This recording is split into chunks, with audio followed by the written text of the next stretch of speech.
बात करेंगे सीटेट में मोस्ट इम्पॉर्टेंट टॉपिक जो कि है एनसीएफ 2005। तो सबसे पहले जानेंगे इसका पूरा नाम। तो एनसीएफ का पूरा नाम है राष्ट्रीय पाठ्यचर्या रूपरेखा और एनसीएफ की फुल फॉर्म है नेशनल करिकुलम फ्रेमवर्क।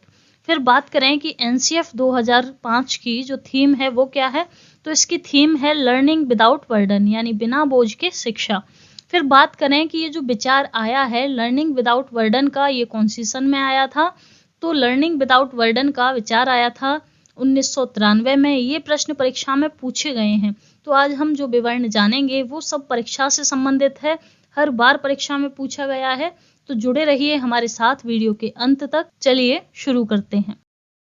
दिया है एनसीएफ 2005 एक दस्तावेज है, यानी एक डॉक्यूमेंट है, और यह मानव संसाधन विकास मंत्रालय की पहल पर एनसीईआरटी द्वारा तैयार किया गया नवीनतम दस्तावेज है। तो यहाँ ये प्रश्न पूछा गया है कि ये कौन से मंत्रालय द्वारा इसकी पहल की गई या किसके द्वारा की गई, तो ये मानव संसाधन विकास मंत्रालय के द्वारा पहल की गई और इसे तैयार किया गया है एनसीईआरटी के द्वारा। फिर आगे दिया है कि शिक्षण समस्याओं को देखते हुए एनसीएफ 2005 का निर्माण किया गया है। विद्यार्थियों को क्या पढ़ाया जाए, कैसे पढ़ाया जाए और क्यों पढ़ाया जाए, इसके बारे में एनसीएफ 2005 ने इन्हीं पर ध्यान केंद्रित किया है, इन्हीं विषयों पर कि बच्चों को कैसे पढ़ाना है और क्या पढ़ाना है। देखेंगे आगे दिया है कि राष्ट्रीय पाठ्यचर्या रूपरेखा के अध्यक्ष प्रोफेसर यशपाल तथा इसके निदेशक कृष्ण कुमार थे। तो ये प्रश्न परीक्षा में पूछा गया है कि जो एनसीएफ 2005 है उसके अध्यक्ष कौन थे और उसके निदेशक कौन थे। तो एनसीएफ 2005 के जो अध्यक्ष थे वो थे प्रोफेसर यशपाल और इसके निदेशक थे कृष्ण कुमार। फिर यहाँ बात करें कि थीम ऑफ एनसीएफ 2005, यानी 2005 की जो एनसीएफ है उसका थीम क्या था, तो एनसीएफ का थीम था लर्निंग विदाउट बर्डन, यानी कि बिना बोझ के शिक्षा। फिर यहाँ बात करें कि इसकी उत्पत्ति कैसे हुई, एनसीएफ 2005 की उत्पत्ति कैसे हुई है, तो उत्पत्ति दी हुई है कि इसकी उत्पत्ति रविंद्रनाथ टैगोर के सभ्यता और प्रगति नामक निबंध से हुई है। तो ये प्रश्न भी परीक्षा में पूछा गया है कि इसकी उत्पत्ति कैसे हुई है एनसीएफ 2005 की, या कौन से निबंध से हुई है। तो इसकी उत्पत्ति हुई है रविंद्रनाथ टैगोर के एक निबंध है जिसका नाम है सभ्यता और प्रगति। अब देखेंगे आगे दिया है कि एनसीएफ 2005 को चतुर्थ राष्ट्रीय पाठ्यचर्या ढांचा के नाम से भी जाना जाता है। तो ये प्रश्न भी परीक्षा में पूछा गया है कि एनसीएफ को अन्य किस नाम से जाना जाता है। तो एनसीएफ 2005 को चतुर्थ राष्ट्रीय पाठ्यचर्या ढांचा के नाम से भी जाना जाता है क्योंकि इससे पूर्व 3 संस्करण आ चुके हैं। ये जो एनसीएफ 2005 है ये चौथा संस्करण है और इससे पहले 3 आ चुके हैं, जो कि हैं, पहला है एनसीएफ 1975, दूसरा है एनसीएफ 1988, तीसरा है एनसीएफ 2000 और चौथा है एनसीएफ 2005। यानी अब तक एनसीएफ के 4 संस्करण आ चुके हैं और वर्तमान में एनसीएफ 2005 चल रहा है। अब जानेंगे आगे दिया है कि राष्ट्रीय पाठ्यचर्या 2005 में सदस्यों की संख्या 35 और इसमें अध्याय 5 थे। तो ये प्रश्न परीक्षा में पूछा गया है कि एनसीएफ 2005 में सदस्यों की संख्या कितनी थी। तो हमें ये याद रखने हैं कि एनसीएफ 2005 में सदस्यों की संख्या 35 थी और एनसीएफ 2005 में कितने अध्याय हैं, तो एनसीएफ 2005 में 5 अध्याय थे और 21 फोकस समूह थे। तो ये हमें याद रखने हैं क्योंकि इनसे संबंधित प्रश्न परीक्षा में पूछे गए हैं। और आगे दिया है कि जिन्होंने स्कूली शिक्षा का गहन अध्ययन किया और राष्ट्रीय स्तर पर इन पर चर्चा करने के पश्चात एनसीईआरटी द्वारा प्रकाशित किया गया।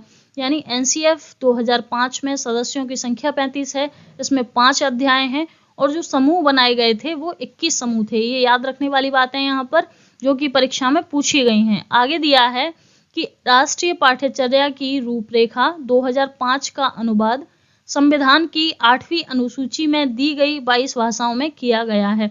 तो एनसीएफ 2005 का जो अनुवाद है कितनी भाषाओं में किया गया है और संविधान की कौन सी अनुसूची में है, ये भी प्रश्न पूछा गया है। तो याद रखना है कि एनसीएफ 2005 का जो अनुवाद है वो संविधान की 8वीं अनुसूची में दी गई जो 22 भाषाएं हैं उनमें किया गया है। देखेंगे आगे दिया है कि एनसीएफ 2005 में 5 सिद्धांत दिए गए हैं। तो ये भी याद रखना है यहाँ पर क्योंकि परीक्षा में ये जो प्रश्न हैं पूछे गए हैं कि इसमें सदस्य कितने थे, अध्याय कितने हैं, समूह कितने हैं, सिद्धांत कितने हैं। तो अभी हमने जाना कि जो सदस्य थे वो 35 थे और जो अध्याय हैं एनसीएफ 2005 में वो 5 हैं और जो समूह बनाए गए एनसीएफ 2005 में वो 21 समूह हैं। तो 5 अध्याय हैं, 5 सिद्धांत हैं और सिद्धांत कौन से हैं? तो पहला दिया है कि ज्ञान को स्कूल के बाहरी जीवन से जोड़ा जाए। आगे दिया है कि रटने की प्रणाली खत्म की जाए, बच्चे को रटाना नहीं है। थर्ड दिया है कि शिक्षा पाठ्य पुस्तक पर केंद्रित न हो, बच्चों को जो पढ़ाया जा रहा है वो केवल पुस्तक पर केंद्रित न हो, जबकि जो शिक्षा दी जाए बच्चों को वो बाल केंद्रित हो। फिर अगला दिया है कि कक्षा कक्ष को गतिविधि से जोड़ा जाए और उन्हें लचीला बनाया जाए, तो यहाँ पर गतिविधि भी करानी है। अगला दिया है 5वां कि राष्ट्रीय मूल्यों या राष्ट्रीय महत्व बिंदुओं को पाठ्यक्रम में शामिल किया जाए। तो ये 5 सिद्धांत यहाँ पर एनसीएफ 2005 के द्वारा दिए गए हैं। अब जानेंगे आगे दिया है एनसीएफ 2005 के उद्देश्य। तो एनसीएफ 2005 जब आया तो इसके उद्देश्य क्या थे? तो उद्देश्य दिए हुए हैं कि शिक्षा बाल केंद्रित हो, यानी बच्चों को जब पढ़ाया जाए तो केवल पुस्तक केंद्रित या शिक्षक केंद्रित नहीं होना चाहिए, बाल केंद्रित शिक्षा होनी चाहिए। सेकंड ऑप्शन दिया कि बच्चों का सर्वांगीण विकास हो तथा उन्हें बाहरी जीवन से जोड़ा जाए, ये इनके उद्देश्य हैं। और आगे दिया है कि एनसीएफ 2005 बालक के मूल्यांकन के लिए सतत एवं व्यापक मूल्यांकन पर बल देती है। तो यह हमें याद होने चाहिए कि इसके जो उद्देश्य हैं वो कौन कौन से हैं। तो पहले शिक्षा बाल केंद्रित हो, बच्चों का सर्वांगीण विकास हो, बाहरी जीवन से जोड़ा जाए और जो मूल्यांकन किया जाए वो सतत एवं व्यापक मूल्यांकन किया जाए। आगे दिया है कि नवीन सोच, तर्क क्षमता, चिंतन आदि भी विकसित करना चाहिए। तो ये सब इसके उद्देश्य हैं एनसीएफ 2005 के। आगे दिया है इम्पोर्टेंट नोट्स यहाँ पर दिए हुए हैं जो कि परीक्षा में पूछे गए हैं, इनसे संबंधित सवाल हर बार परीक्षा में आते हैं। तो पहला दिया है कि एनसीएफ 2005 में बल दिया गया है। किस पर बल दिया गया है? जो शिक्षा बच्चों को दी जा रही है वो क्यों दी जा रही है? तो वो दी जाती है शांति के लिए शिक्षा। तो ये हमें याद रखना है कि एनसीएफ 2005 में शांति के लिए शिक्षा पर बल दिया गया है। फिर अगला पॉइंट दिया है कि एनसीएफ 2005 में जो कुल सदस्य थे वो थे 35। इससे पहले हमने जाना कि अध्याय 5 बताए हैं और जो समूह बने थे वो 21 हैं और जो सिद्धांत एनसीएफ 2005 द्वारा दिए गए हैं वो 5 सिद्धांत हैं। आगे दिया है कि एनसीएफ 2005 की भाषा का सूत्र कैसा होगा? तो एनसीएफ 2005 की भाषा का सूत्र होगा त्रिस्तरीय, यानी कि 3 भाषा पर आधारित होगा। अगला दिया है कि एनसीएफ 2005 क्या है? तो ये 14 एवं 15 जुलाई 2004 की बैठक का परिणाम है। एनसीएफ 2005 जो बना है वो किसका परिणाम है? तो ये है 14 एवं 15 जुलाई 2004 में जो बैठक हुई थी उसका परिणाम है एनसीएफ 2005। अगला पॉइंट दिया है कि एनसीएफ 2005 में बल दिया गया है कि 10वीं की जो परीक्षा है वो ऐच्छिक हो। तो ये प्रश्न परीक्षा में पूछा गया है कि सबसे ज्यादा जो बल दिया गया है एनसीएफ 2005 में वो किस पर दिया है कि जो 10वीं की परीक्षा होती हैं वो ऐच्छिक हों।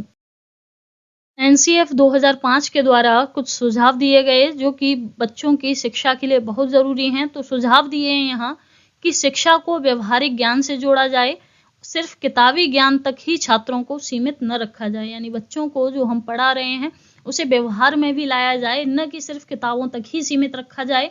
आगे दिया है कि छात्रों को शिक्षा उनकी मातृभाषा या स्थानीय भाषा में दी जाए। बच्चों को जो शिक्षा दी जाएगी वो उनकी मातृभाषा, स्थानीय भाषा या क्षेत्रीय भाषा में दी जाए। आगे दिया है कि शिक्षा को रटंत्र प्रणाली से मुक्त बनाया जाए, यानी बच्चे को जो शिक्षा दे रहे हैं, जो पढ़ा रहे हैं, उसे रटाना नहीं है बल्कि उसे समझाना है। तो दिया है कि शिक्षा को रटंत्र प्रणाली से मुक्त बनाया जाए जिससे बच्चों को शिक्षा बोझ की तरह न लगे तथा बच्चों का चहुमुखी विकास हो, यानी बच्चों को रटाना नहीं है। आगे दिया है कि इसमें शिक्षा को बाल केंद्रित बनाना है, रटंत्र प्रणाली से निजात पाना है, परीक्षा में सुधार करने और जेंडर, जाति, धर्म आदि के आधारों पर होने वाले भेदभाव को समाप्त करने की बात कही गई है। तो ये सब जो सुझाव हैं ये एनसीएफ 2005 के द्वारा दिए गए हैं और इनसे संबंधित प्रश्न कैसे पूछे जाते हैं इसके बारे में जानेंगे आगे दिया है कि एनसीएफ 2005 में शिक्षक के प्रति दृष्टिकोण, यानी एनसीएफ 2005 में शिक्षकों के बारे में क्या बताया है कि शिक्षक जो हैं वो ज्ञान का स्रोत नहीं है, केवल सुगमकर्ता हैं जो चीज़ों को सरल करके बताएंगे। यानी शिक्षक ज्ञान का स्रोत नहीं है, वो केवल बच्चों को जो चीज़ें हैं कठिन उन्हें सरल करके बताएंगे। और आगे दिया है कि एनसीएफ 2005 में बालकों के प्रति दृष्टिकोण कैसा है। तो वो बताया है कि प्रत्येक बालक में जो सीखने की गति होती है, सीखने की क्षमता होती है, वो अलग अलग होती है। तो हर एक बच्चे में जो पाठ्यचर्या है वो भी अलग होनी चाहिए और शिक्षक को चाहिए कि वह बच्चों को अपने हिसाब से सीखने का मौका दे। एनसीएफ में जो सुझाव दिए गए हैं, सिद्धांत बताए हैं, उद्देश्य बताए हैं, इन सभी से संबंधित प्रश्न हर बार परीक्षा में पूछे जाते हैं। तो जुड़े रहिए हमारे साथ हमारे YouTube चैनल पर ऐसी ही और वीडियोस पाने के लिए। अगर आपको ये वीडियो पसंद आई हो तो लाइक, शेयर, कमेंट और सब्सक्राइब जरूर करें। सब्सक्राइब करने के साथ बेल आइकन पर भी क्लिक करें। मिलते हैं अगले एक ऐसी ही नई वीडियो में। जय हिंद, जय भारत।